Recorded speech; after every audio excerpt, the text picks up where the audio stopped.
Hi guys, my name is Crystal. Welcome to my YouTube channel. It's Thursday. Good morning everyone.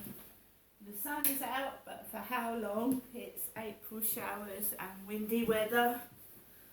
So I'm going to check my lotto numbers from last night. Alexa, what were last night's lotto numbers? On Wednesday, April 12th, the winning lotto numbers were 12, 16, 29, 39, 45, and 51. The bonus number was 5. On Tuesday, April 11th, the winning Euro Millions numbers were 10, 14, 16, 19, and 29. The bonus numbers were 2 and 10. Right, not one number. Paid £2, I didn't get one number. No, in the past I've won the lottery. When it first came out, the big hoo-ha, this and that. Tickets for the lotto used to be £1, and you used to get ecstatic if you won a tenner. 3 numbers, you got £10. And one week I got 4 numbers and I won £60. 60. And I was overjoyed. I'd won 60. And, you know, back then it was the same treatment. I went to, it was Merritt's. The sweet shop in Gloucestershire was called Merritt's. And I was absolutely ecstatic. I won £60. I used to go to the shop every Sunday, get a Sunday newspaper and sit down with the after lunch and read my newspaper. I was married a long time ago. I was married for 18 years. And, you know, I had 3 lovely kids and things fall apart. And I've ended up by myself, like my mother. I've turned into my mother. I absolutely have turned into my mother. I'm sat here alone, just exactly the mirror image of my mother, except I'm 22 years younger than my mother. That's what's happened. I've turned into my mother. And I used to write a diary, and I've said it in my diary, I'm turning into my mother. And I watched Bridget Jones' diary the other evening. That's old. That's getting old now, that film. And the same thing. The same bloody thing. No lottery numbers. Yes, I went into Merritt's in Gloucestershire and I wanted to redeem my ticket. And usual girl behind the counter. I've come to cash this in. I've won £60 on the lottery. Oh, is that all? So you get deflated, you said. Oh.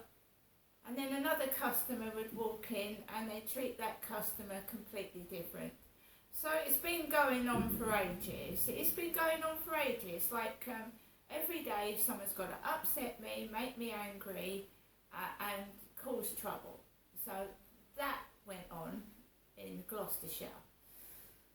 The staff behind the counter, putting my money on the counter like the money's not good enough to go into my hand. And then they would put the money in somebody's hand after me and try to incite trouble.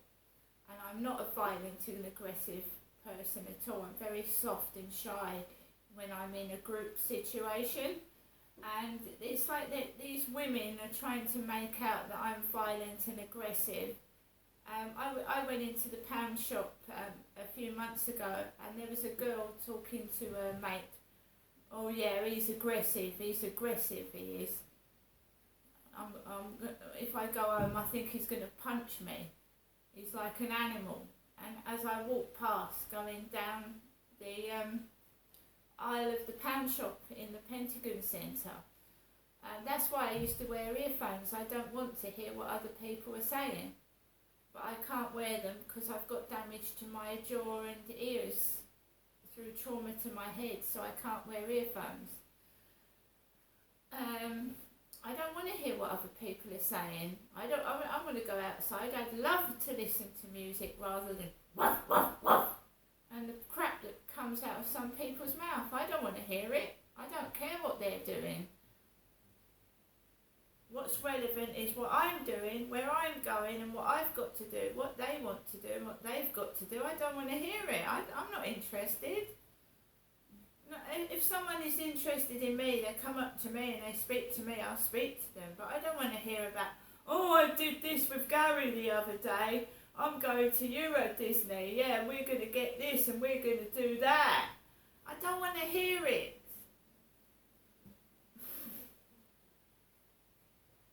It's like some people, right? Everything's all quiet, and they've got to be the centre of attention, haven't they?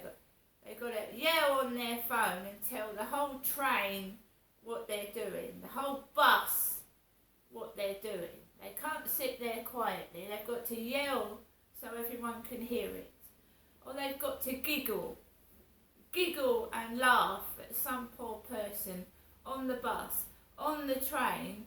And then everybody stares at that poor person and they haven't done anything. People just can't, some people just can't just be in their own space. They've got to invade other people's. It's like they put please respect people's privacy and space. So I'll be doing my shopping in Sainsbury's, and someone would come and bang me up the arse with a basket, stand right behind me, trying to rush me, putting my stuff through the self-assessment checkout. And there's 10 other tills, but they've got to come and bother me behind my bum and annoy me. It's like I attract it.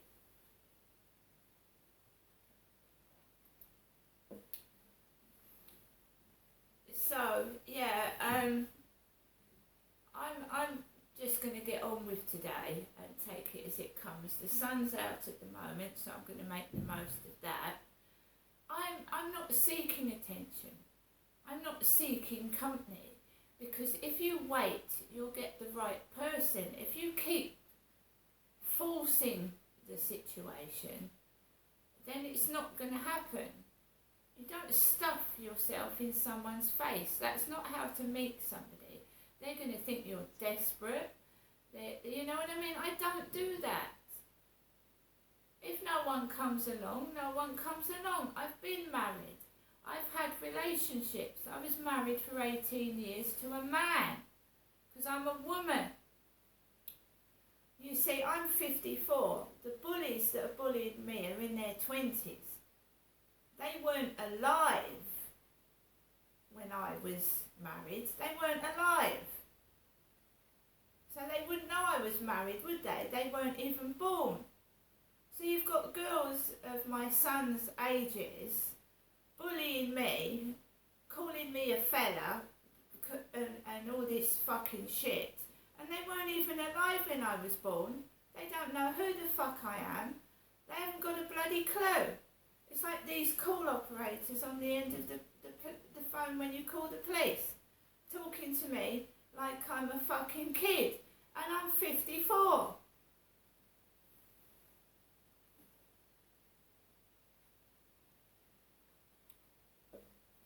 And it's talking down to me, and I'm older than they are. I've seen more things than they have, been through more things than they have, and they think they can talk to me like I'm a piece of shit. It's disrespectful and it's stupid. And I don't take any notice of them anyway. I don't take advice from them. I take advice from myself. I wanted reference numbers because I need to get out of this place. If the police don't think that 10 people knocking on my door, strangers, is not dangerous, then fair enough. They didn't think when I phoned 999 and I was in danger of my life, that was dangerous either, did they? Not coming out on 999 calls, putting the phone on hold on 999 calls, knowing full well that I could have been murdered or killed. right? I just want to prove it to people that the police do nothing. They do absolutely nothing. Someone could have got hit in the co-op. They do nothing. That poor lady must have been traumatised that had food thrown at her. She's probably going to need counselling and support, but I don't see any help happening for them either. They think it's an everyday occurrence. Having food thrown at them and abuse. And I said it was aimed at me, and the woman on the phone, the police lady, said, "Why do you think it was aimed at you?" They think I'm hungry, and they're throwing food on the floor, and one of the items was nuggets. Nuggets. And Crystal, why do you think that they're doing that to you? Because it's always about food, isn't it? It's been going on since Lansdowne Court. It's been going on in Gloucestershire when I didn't have any food to eat. And I was hungry and I was anorexic because I had no money, because my money was being stolen, and I was starving and hunting for food. And I had to pinch bread, a loaf of bread, so that I could eat something. But it's not relevant now. And that GDVSAP, Gloucestershire Domestic Violence Support Advocacy Project, a bunch of female bullies. Female bullies, it's just an extension from that. Do you know it was them that tried to make out I was a violent woman? A violent woman, not a violent man.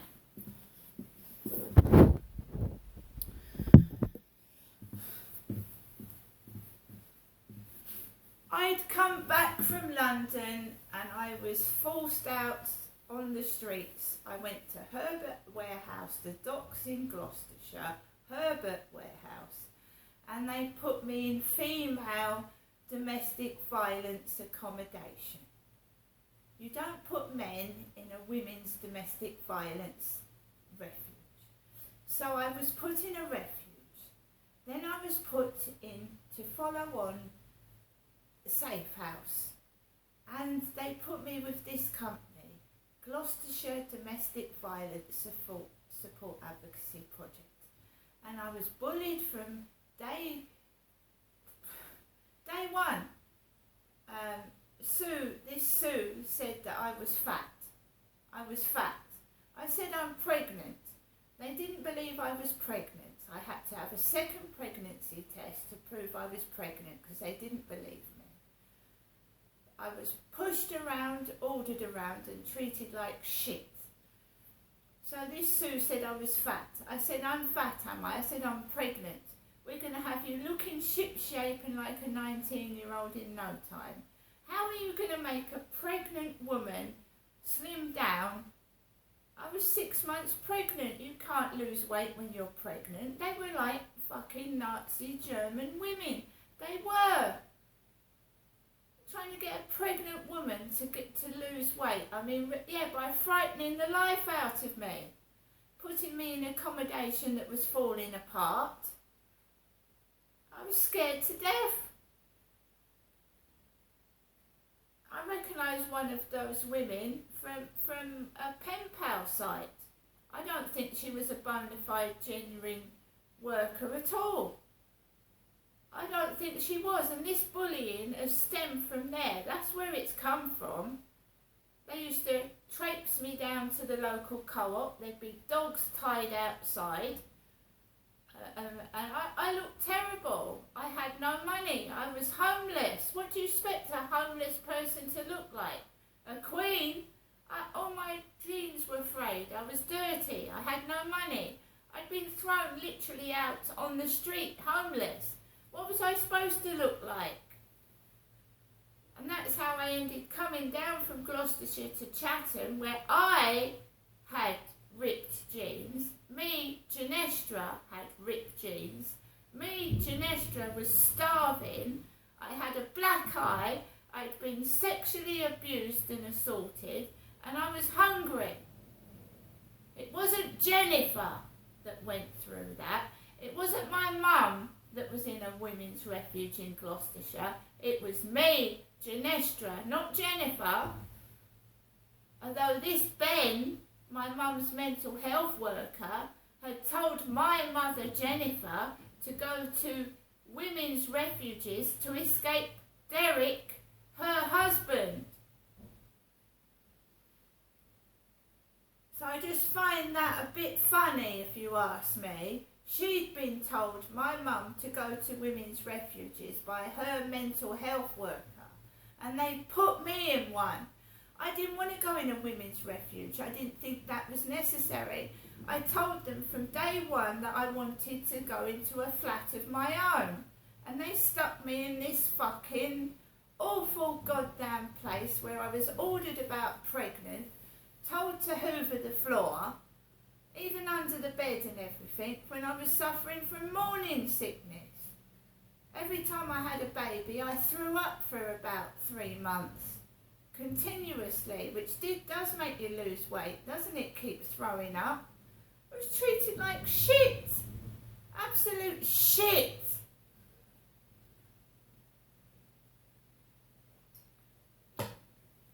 Keep bullying me, trying to make out I was violent, putting me in substandard accommodation with dirty carpets and mould, trying to make out I was violent and I made the carpet dirty when I'd moved into the house and they hadn't cleaned the carpet. It stank. It was dirty. It stank of mould, the place did. The carpets were filthy. We're going to shampoo your carpets for you. They never did. Of course, you know, royals and people with money, they get cleaners in, don't they? They have servants and cleaners, but I was put in a stinky accommodation that stank of mould. That the previous tenants that must have lived there for years, and the carpet was almost black when it was supposed to be blue. Giving me this bullshit. The boilers were broken. When I said I smelt gas and I had an emergency gas man out, they told me it was cat wee. In fact, the gas was leaking. They told me it was cat piss. I could smell cat pee, and it was gas, leaking gas. Then they said that I broke the boiler. I broke the boiler. Me broke the boiler. Why would I break the boiler pregnant? When I've got kids coming round to see me, why would I bash the boiler and make it leak? Liars! Trying to keep calling me Jenny, because that's my mum's name. This has been going on too long and it needs to stop. I've had enough of it.